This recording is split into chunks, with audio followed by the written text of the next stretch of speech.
Welcome to Samba Samba. Enjoy the video. You start by feeding Notebooklm a clean dataset. Why? Because its retrieval relies on quality context. Upload 3 years of CSVs with timestamp, ticker, price, volume, and label columns consistently.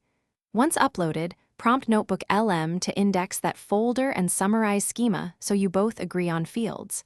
Make sure to state your research goals, signal detection, backlist, or portfolio sizing, so the model targets relevant patterns from the first queries.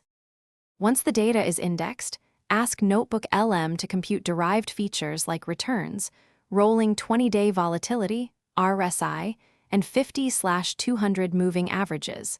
This turns raw prices into predictive inputs. Then, iteratively prompt it to rank feature importance and propose candidate signals.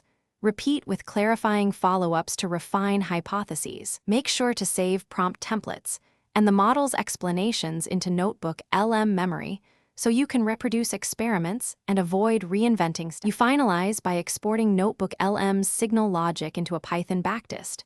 Run it with realistic slippage and transaction costs to see true performance.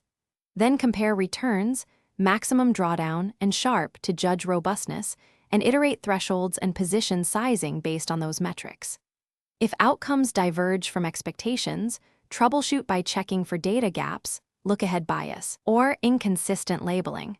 Addressing those fixes usually resolves most discrepancies and keeps your research reproducible.